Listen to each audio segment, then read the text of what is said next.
Hey, salut Diane, comment ça va? Hey, salut Geoffrey, ça va bien? Ah, je te dirais que de ce temps-ci, je suis un peu inquiet pour l'avenir de l'humanité, l'intelligence artificielle, la robotique, la technologie. Je me demande ça va nous mener où tout ça, là. Ah, le futur t'inquiète, hein? Avec un bon café, on pourrait en parler. Ouais? Viens, Ok.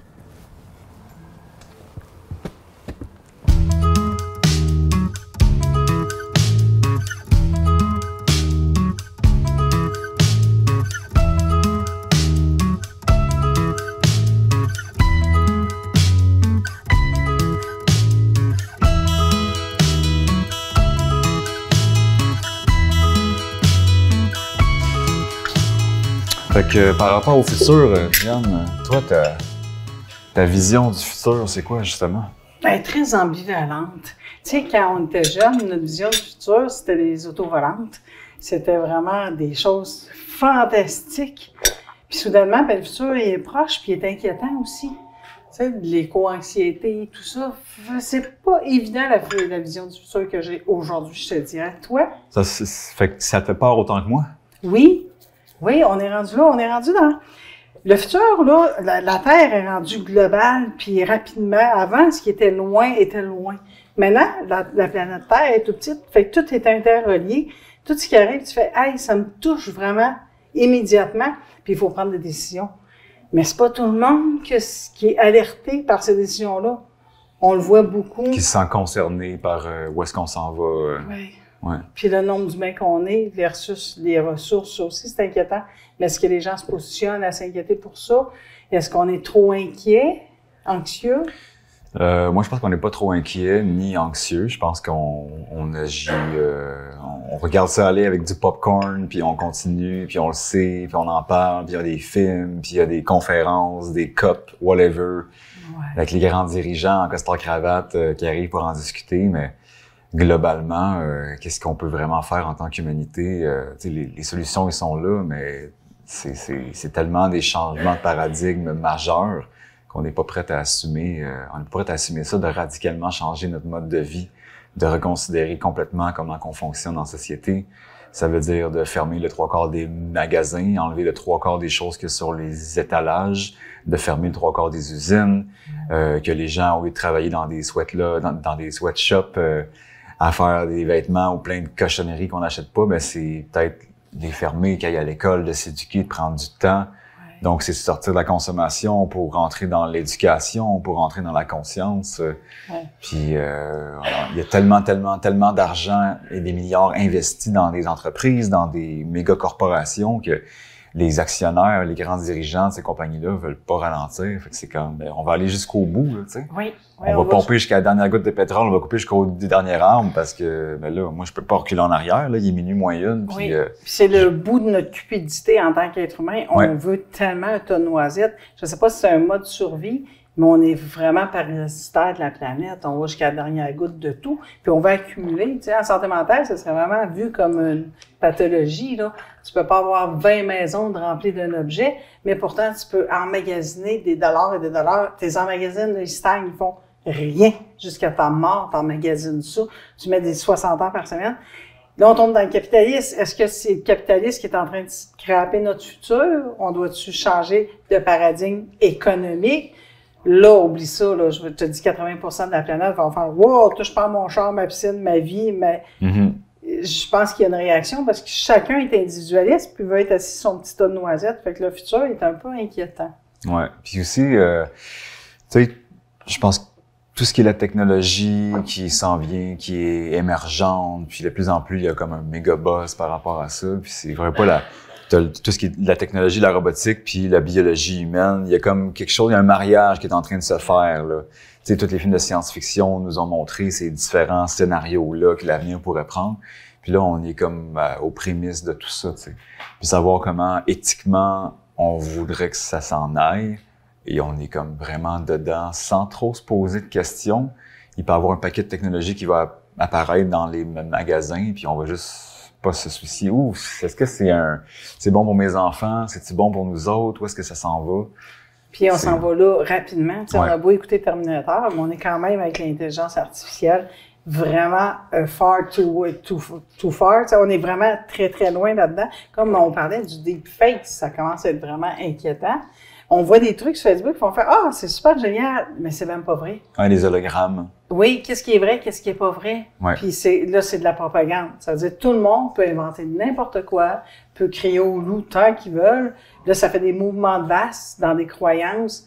Mais c'est notre source de nouvelles. On fait quoi pour savoir déterminer qu'est-ce qui est vrai, qu'est-ce qui est faux? On s'en va où? Ouais, il y a beaucoup de manipulation à travers tout ça. Puis c'est une marée, les écrans, les technologies, l'univers numérique, c'est un égrégore très grand, tu sais, c'est profond. Il y a comme tellement de données, d'algorithmes, d'informations.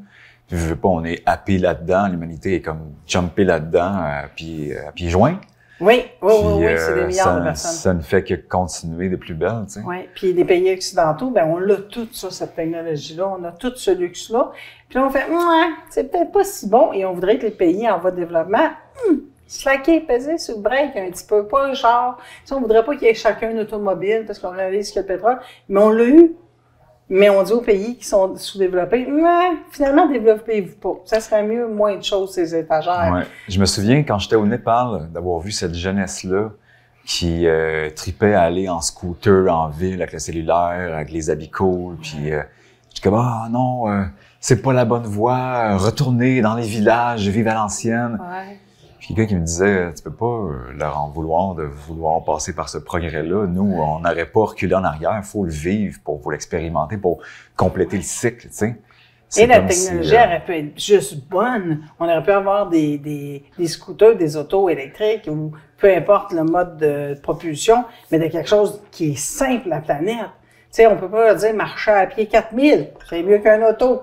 Quand nous, on utilise un auto, tu sais, on peut pas réduire leur espérance de vie, les faire souffrir dans les stagner dans les années 40 parce qu'on a peur qu'ils exploitent la technologie à outrance. C'est un peu injuste. Après avoir pillé toutes les ressources, puis après avoir profité de tout ça, on dit aux gens, on peut pas être 15 milliards, ou je sais pas combien qu'on est rendu sur la planète, à utiliser ça. 8 milliards? 8 milliards. T'imagines-tu, on est en train de leur dire, non, pas vous autres. Nous autres, on l'a fait, puis c'est pas le fun. C'est plus que quand la technologie, qu'on veut tellement se simplifier la vie, puis il y a une certaine forme de paresse aussi qui apparaît, qu'on veut un appareil technologique pour faire les moindres activités, un appareil qui nécessite comme composantes électroniques. C'est un moulin à poivre avec une lumière qui joue de la musique. T'sais, souvent, il y avait la joke de François Pérusse, mais on en est là, tu sais. On en est là.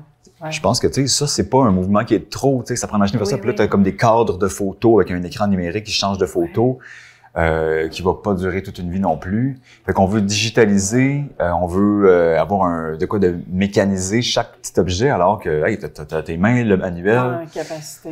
On a cette force-là, tu sais. Juste les algorithmes.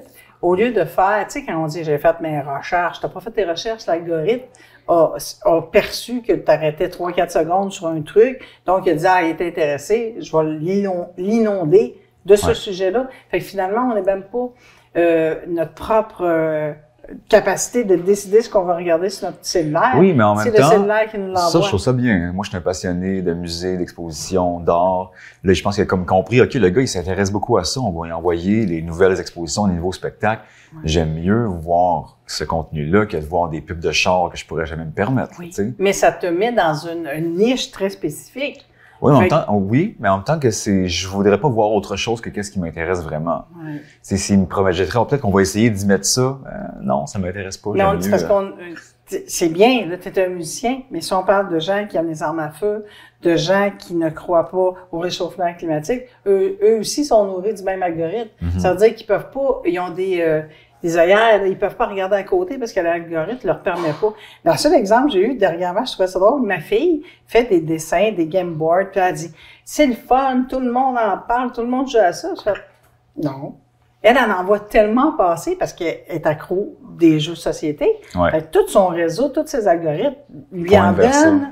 Je fais, non, je pense pas que c'est ça la mode que ça, parce que moi, mon algorithme me donne pas ça. Mm-hmm. Fait que dans le fond, ça nourrit nos propres envies, puis ça nous empêche d'avoir le sens critique, de dire, à côté, il se passe quoi dans le cours du voisin? Ben, sur le téléphone du voisin, plutôt. Tout à fait, ouais, c'est ça. Tiens, sur le téléphone du voisin, il se passe quoi? Quand on est musicien, c'est le fun, ça fait mal à la personne, mais malheureusement, les artistes sur la planète, c'est en voie de disparition, là. L'art et la culture, c'est pas valorisé comme le sport libre, comme les sciences. Il y a beaucoup, l'économie, c'est ce qui est le plus valorisé. l'art et la culture. Mais justement, tu sais, à l'avenir, il va y avoir, on va promouvoir énormément les technologies, le numérique. Tu sais, personnellement, moi, je suis de la dernière génération qui a vu l'apparition d'Internet, a vu l'apparition des écrans. Puis je me souviens encore d'aller jouer dans la boîte, d'aller fumer des joints avec mes amis à l'école, au parc, que on restait pas chacun chez nous à chatter, on était dehors sur le terrain parce que c'est comme ça qu'on se voyait, tu sais.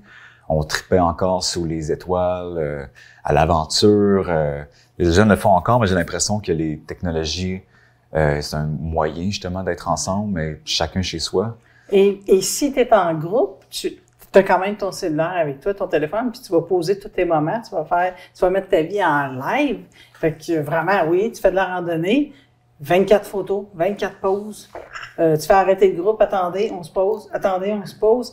C'est pas le réflexe de tout le monde, mais c'est quand même généralisé. Le narcissisme, là, il est à côté. Là. Ben avant, quand on avait un travail, on partait en voyage 2 semaines par année pour dire je fous le camp, je prends pas de nouvelles, je décroche. Ouais. Là, souvent, on part en voyage pour dire je suis ici en voyage, pour avoir l'attention. Il y a comme un revirement de situation. Oui, tu sais. Oui, on a besoin d'exister dans les yeux des autres, puis ça devient un petit peu une pathologie de dire hey, il y a du narcissisme, ça va pas bien, on nourrit notre ego, c'est triste. Moi, quand j'ai des amis proches, puis je vois qu'ils postent beaucoup, ça m'inquiète. Je me dis, elle file pas bien, je vais l'appeler dire bonjour. Au lieu de dire, c'est le fun. Non, je sens qu'elle a un besoin d'attention, elle veut des likes, elle veut dire, j'existe, regardez, je suis allée à Québec, j'ai mangé du spaghetti. Je fais, elle a besoin d'exister, là, aujourd'hui. Qu'est-ce qui la chagrine? Ouais. Moi, je le vois de même en tant qu'intervenante sociale, mais les gens, ça devient anodin, cette façon de vivre via le virtuel, via le... Tout à fait. C'est la nouvelle tendance. On est poussé vers être quelqu'un dans l'univers digital, puis être ici, présent, humainement, puis de pas dépendre de quoi que ce soit d'autre, que le like, il se fait le pouce en l'air, il se fait sur le moment qui est là, tu sais. De s'investir dans le présent, puis de pas penser à comme exploiter ce moment-là pour le mettre ailleurs, tu sais. Oui. Puis, mais je pense que ça va passer tranquillement. En même temps qu'il y a comme une espèce d'overdose de ça chez la jeunesse, puis c'est les moins jeunes aussi. J'espère en tout cas que maintenant on va avoir notre bon 20-30 ans là, de selfies puis d'Instagram. Après ça, on va faire comme bon, c'est assez, on l'a assez vécu. Il va y avoir une détox à m'amener. Je le souhaite beaucoup parce qu'avec l'intelligence artificielle, comme on dit, il y a le deepfake, il y a plein de propagande qui est haineuse, qui est pas vraie. On le fait même nous en modifiant nos photos, en changeant notre pigmentation de peau, en changeant notre décor. Je suis pas à Paris, je fais un fond de Paris, puis je vous impressionne. Yes, je suis à Paris. Tu sais, on est vraiment dans le mensonge de l'être. Puis l'intelligence artificielle, maintenant, est capable de faire des dessins super beaux. Elle est capable de faire des symphonies musicales. C'est-à-dire, il n'y a aucun maudit musicien. Fait que là, tout ce qui est artiste, les vrais artistes, là, je suis capable d'avoir une super belle symphonie, puis c'est un algorithme qui l'a fait. Je suis capable d'avoir un beau dessin. Il n'y a aucun artiste derrière ça. Je me dis, le côté humain, toute notre créativité, notre sentiment de produire, il s'en va où, là? Tout à fait. Tu sais, c'est un peu dangereux pour tout ce qui est côté artiste. Puis en plus, on rajoute là-dessus tout le deepfake, la propagande, le mensonge, les nouvelles, on y croit plus. Puis on a vu une tranche de la société avec la COVID, ça a été divisé, là. Il y a une partie qui fait, non, j'y crois plus. L'Ukraine, c'est du deepfake, c'est des... Non, qu'est-ce qu'on croit? C'est un peu compliqué. Qu'est-ce qu'on croit? Tout à fait. Puis que les technologies tombent entre de mauvaises mains, puis que ce soit utilisé pour justement détourner l'attention, de détourner les perceptions, puis de falsifier la réalité, c'est là que on n'aura pas le contrôle là-dessus, tu sais. Non. Puis ça fait sûrement longtemps que ça s'immisce tranquillement, puis qu'est-ce qu'on a déjà vu, que finalement c'était pas ça qui était là. Ça peut être confrontant, tu sais. Oui, puis on chicane des gouvernements de l'utiliser. Mais on l'utilise nous-mêmes. On l'utilise quand on change la pigmentation de notre peau, quand on met des filtres, quand on stage notre repas, quand on prend des photos sur des angles. Nous-mêmes, on modifie la réalité. Tu sais, on se montre happy, heureux, puis c'est merveilleux. On le fait nous-mêmes, de la propagande de notre image. On fait, le gouvernement le fait. C'est sûr que les photos des gouvernements vont montrer, quand il y a beaucoup de gens, ils ne montreront pas qu'il y avait 2 places à l'Assemblée générale. Ouais. Fait, mais on est un peu, ils sont pas fins. On le fait en tant qu'individu. Fait, l'individu forme la société. La société, c'est à l'image de l'individu. S'ils sont corrompus, peut-être qu'individuellement, on a un travail à faire, d'être intègre, honnête. Ouais. Puis c'est ça par rapport au futur, tu sais, il y a certaines choses que je pense qu'il y a des belles mouvances. Il y a comme, on s'attaque, je pense, beaucoup à renouveler les droits humains, l'environnement. On en parle beaucoup. C'est des choses qui avant étaient pas tabous, mais c'était pas tant discuté dans l'opinion publique. Là, c'est à outrance. Ouais. Puis c'est bon, ça, outrance-là. Oui. C'est bon qu'on aille des films, des documentaires, les jeunes sont comme conscients de ça. Savoir qu'est-ce qui est fait, je sais pas trop. Mais ça l'aide le retour du balancier. Tu sais, ça prend toujours un fou qui est à l'autre bout puis qui fait balancer. Tu sais, le retour du balancier. Mais le premier qui court à l'autre bout, on fait « Hey, il est à fond dans ça. Arrête, ça n'a pas de bon sens. » C'est un marginal. Parce qu'il était trop loin. Mais le fait d'aller loin va peut-être donner un équilibre parce que présentement, on est vraiment dans l'opposé. On craint tout le monde. On n'a plus de confiance en la communauté, en la société, au gouvernement. Ça, je trouve, c'est des mouvements plates parce qu'on devient individualiste. On veut plus appartenir au futur, à la société. C'est moi aujourd'hui, maintenant. C'est un peu plate parce qu'on vit en communauté, on ne pourra pas s'en séparer. Puis on est tellement riche en ressources, on devrait tellement partager. Mais ça aussi, ça se fait pas. Quand même, moi, je crois beaucoup en la communauté puis au vivre ensemble. Mais je me méfie quand même de ceux ou celles qui tirent les ficelles. Fait que je peux être super altruiste puis avoir le cœur sur la main. Mais pas nécessairement toujours dans une mouvance qui est gouvernée, tu sais. Parce que je suis toujours un petit peu... qu'est-ce qui se passe à huis clos? Donc, je sais pas que j'ai de la méfiance, mais j'ai besoin de gagner confiance. J'aimerais ça aller m'asseoir avec les dirigeants, prendre un café, justement, causer. Puis, rentrer dans le système, voir comment ça se passe. Moi, je pense que tout le monde devrait avoir un devoir. Je crois que le futur, la démocratie, c'est bon, ça existe. Je crois que dans le futur, tout le monde devrait avoir, c'est comme l'armée obligatoire, la politique obligatoire. Tu y vas. T'as pas de secondaire, on s'en fout, tu y vas, t'es un être intelligent, émotionnel. Ah ouais, fais 2 ans de politique. Je pense que ça serait bien, parce qu'on serait mêlé à la machine, on amènerait une teinte, une couleur, puis t'es pas obligé de faire partie de la sauce pour savoir ce qu'elle goûte, là. Tu peux faire de la politique avec ton cœur, avec ton gros bon sens, sans avoir des diplômes universitaires. Fait que je me dis, ça serait peut-être un devoir des citoyens de dire, tu veux changer le monde?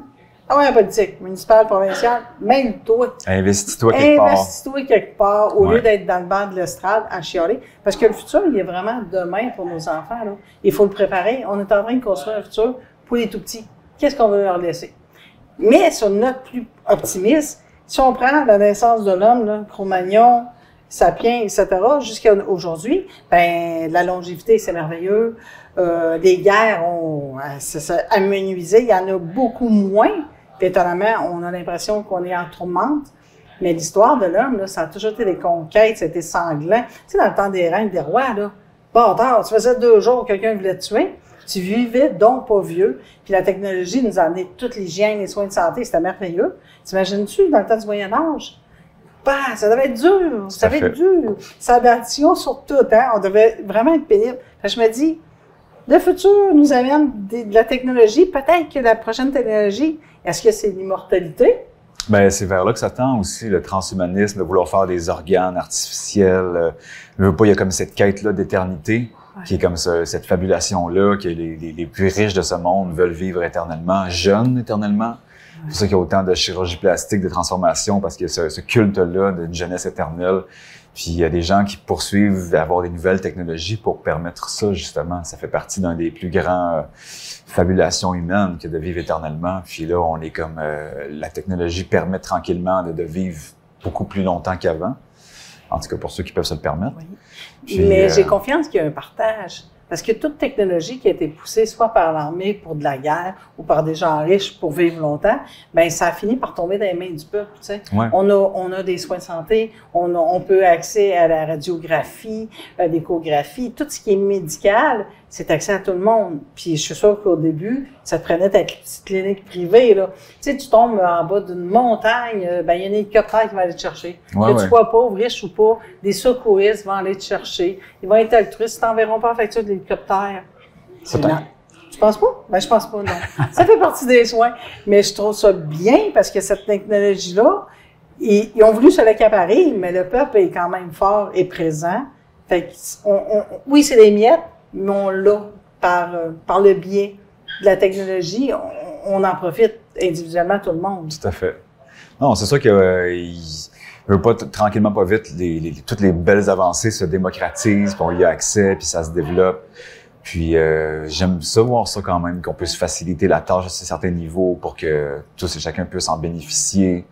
Mais il y a quand même, je trouve quand même une certaine division entre qu'est-ce qu'on permet au peuple d'accaparer puis d'obtenir pour leurs bienfaits, qu'est-ce qu'on peut se garder pour nous-mêmes. Ouais. Moi, je verrais, je suis un grand idéaliste de nature. Puis mon idée du futur, est comme peut-être un peu trop fabulatoire. Des fois, je m'imagine dans un univers pas différent de qu'est-ce qui est là, mais je l'ai étudié et je l'ai remarché, là, cette utopie-là humaine. Bien, il faut présente-toi. Moi, je te dirais, j'ai à tout le monde qui a une vision, présentez-vous, c'est pas fou. Dans le fond, c'est la loi de la contamination. Ça prend pas grand-chose contaminé. Ça prend vraiment, tu sais, un virus de la COVID, là. Je t'ai pas vomi dans la face, j'ai toussé. Quelques gouttelettes, tu l'as attrapé. Fait que la contamination existe. Fait qu'on doit contaminer un petit groupe qui va contaminer un autre groupe.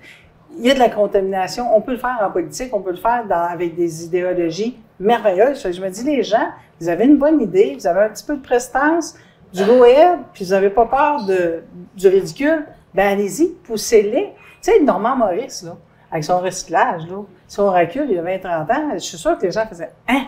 Il recycle des bouteilles puis des cacanes. Qu'est-ce qu'il fait? » Tu sais, je suis sûre que ça faisait nonsense pour les cultivateurs. Ils faisaient « Mais qu'est-ce qu'il fait quoi, là, lui, là? » Ça fait tellement sens aujourd'hui. Es-tu capable de jeter quelque chose qui va pas au recyclage? J'ai une conscience qui fait « Non! » Je trie toutes mes poubelles, puis ça fait partie de moi. Fait que je me dis, il y a un fou qui est parti à la course puis il a dit « Non, on recycle, là, c'est un fou. » Ça prend des idées folles. Fait que moi, je crois que la contamination. Fait que je dis à tout le monde qui ont des idées, ben allez-y, poussez. Ça prend un petit pourcentage de gens fous pour créer quelque chose. Il faut juste y croire puis y aller, là. Tout à fait. Ouais, il faut être dirigé par notre instinct des fois, qu'on a comme des visions novatrices. Je pense que c'est beaucoup encouragé, ça, quand même. Il y a quand même quelque chose qui va comme mettre en lumière puis de l'avant les personnes qui ont des solutions, parce que parfois, on est aux prises avec des grands troubles. On est comme, comment on va faire pour régler ça? Oui. Puis, il y a quand même une belle attention qui est mise là-dessus, surtout pour l'environnement, pour les nouvelles technologies.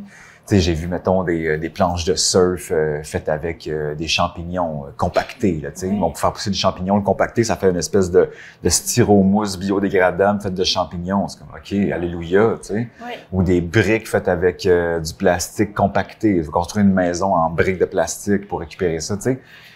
C'est cool, tu sais. Ça, c'est quand on peut mettre de l'avant des entreprises en même temps que, tu sais, il y a beaucoup de brevets qui ont été sabotés. Des brevets de technologie verte, comme des voitures à l'eau. Ça fait longtemps que ça aurait dû exister puis être la norme. Puis, je veux pas, ils ont acheté cette technologie-là pour pas qu'elle apparaisse. Donc, ça, c'est encore là. C'est des grandes compagnies, des industriels du pétrole qui ont voulu pas que ça sorte au grand jour. Oui, parce qu'on est des pays colonisés, hein, et la colonisation, elle s'est transmise par le capitalisme. Puis c'est encore ceux qui ont le pouvoir, c'est des grandes industries.